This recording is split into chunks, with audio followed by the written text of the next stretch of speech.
good afternoon and welcome to News Around Africa with me, Esther Wilson.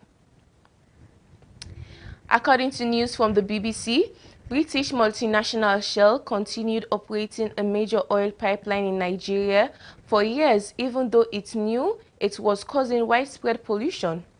Despite a warning from its own staff and its own technical standards, internal documents obtained by the BBC show. The files, including emails and presentations, revealed that a senior Shell executive cautioned as early as 2008 about the risk of continuing to pump millions of barrels of unrefined fuel through one of the company's main pipelines in Africa's biggest oil producer, while it was subject to massive and destructive uncontrolled theft and infrastructural failures. Across Nigeria's oil-rich southern Niger Delta, decades of oil spills have left a landscape deeply scarred, with wetlands increasingly coated in crude and contaminated sediment. The BBC obtained the internal documents after Shell disclosed them as part of ongoing legal proceedings in the UK brought by communities living around the creeks and mangroves of the Niger Delta, who want Shell to be liable for the pollution caused by more than 100 leaks stemming from the theft and illegal refining of oil between 2011 and 2013 that have damaged their health, environment and livelihoods. The 60-mile, 96.5-kilometer Nembe Creek trunk line runs near the riverine community of Bile, which is made up of 45 islands. From the BBC, let's now join the news. A record 10 Africa countries will take part in the 2026 FIFA World Cup after the finals were expanded to 48 teams, with a host of star names hoping to go all the way and lift the trophy. Morocco made history in Qatar 4 years ago by becoming the first African side to reach the semi-finals. Cape Verde will make their tournament debut, while DR Congo return for the first time since 1974. BBC Sport Africa picks out 7 players to keep an eye on in the United States, Mexico and Canada from 11 June to 19 July. The London-born forward may have missed out on the Premier League title with Manchester City, but it was his stunning piece of skill which provided the winner in the FA Cup final against Chelsea last month. The 26-year-old is heading into the tournament off the back of his best ever league season in front of goal, with 7 of his 17 efforts in the English top flight coming since his move to the Etihad Stadium in January. Semenyo could find himself carrying his nation's hope, given that Ghana's other Premier League star, Tottenham's Mohamed Kudus, is out injured.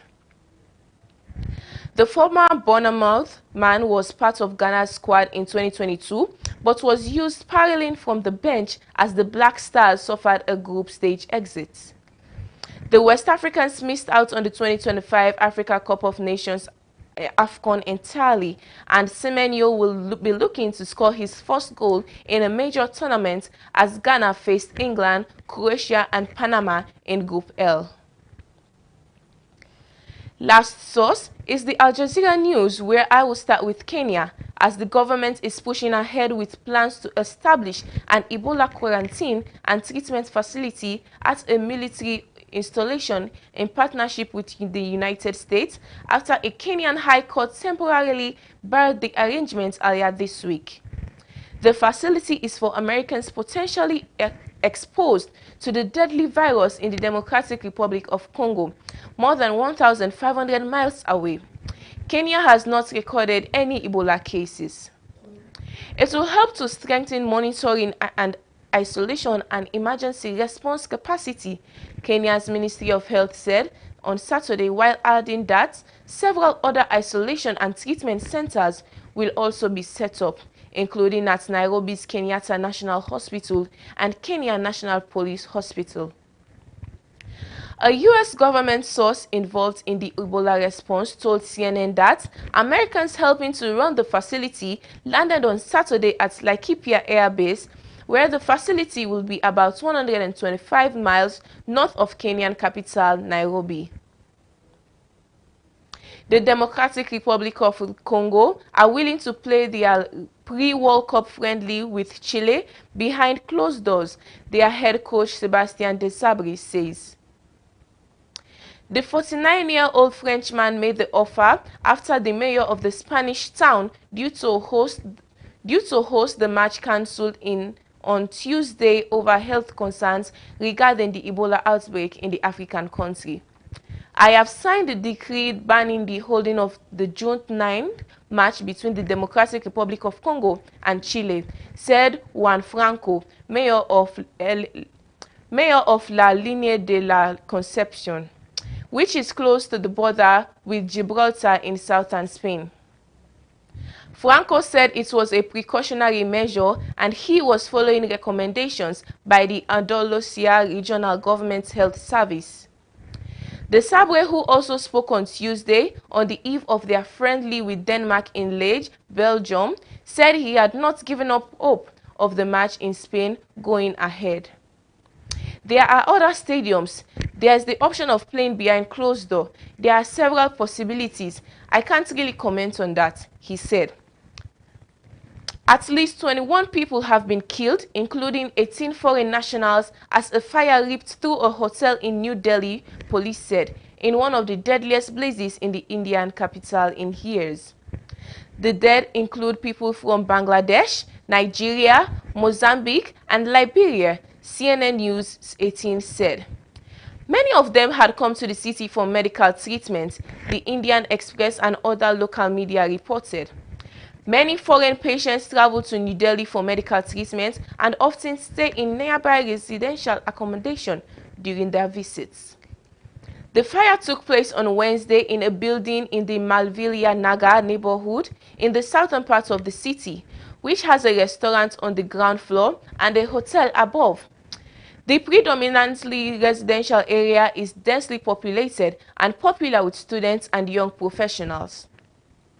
The blaze was extinguished with the help of 8 fire engines and more taken to nearby hospitals, Delhi police said in a statement. It is with profound sorrow that 21 persons have been declared dead in these tragic incidents, the force said. That's all we have time for on this edition of News Around Africa with Magic TV, and I'm Esther Wilson.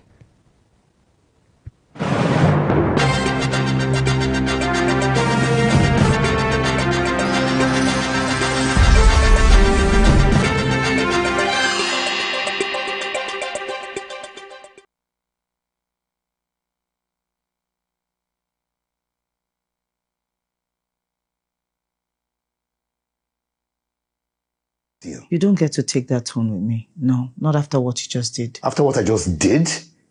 You're talking like as if I committed a crime. This is our son we're talking You think about. I don't know that? I don't need this tonight.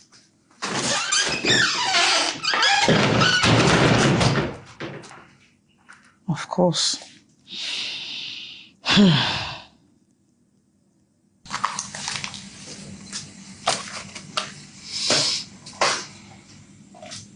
Daniel.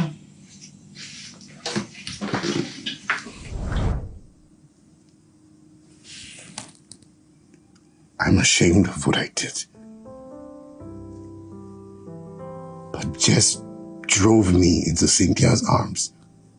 You walked into the arms of another woman. Like straight into the arms of another woman while I was slaving.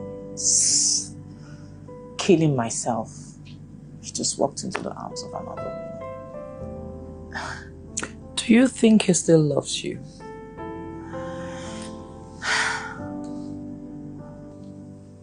Love is not supposed to hurt this bad. I got tired of everything. And when I needed help, I asked for help. I felt like an inconvenience. You know, a woman feels love through presence. Once that fades, the heart naturally just closes. It's a form of protection. I don't understand what you're trying to say. The clients are threatening to pull the contracts now. And why? They said the funds were not released. The bank still hasn't cleared? No, ma. Did you call the account officer? Yes, ma. It's not picking. Then you go there physically. You go there, sit on his desk, possibly sit on his neck till he clears it. Must I do everything myself? Please.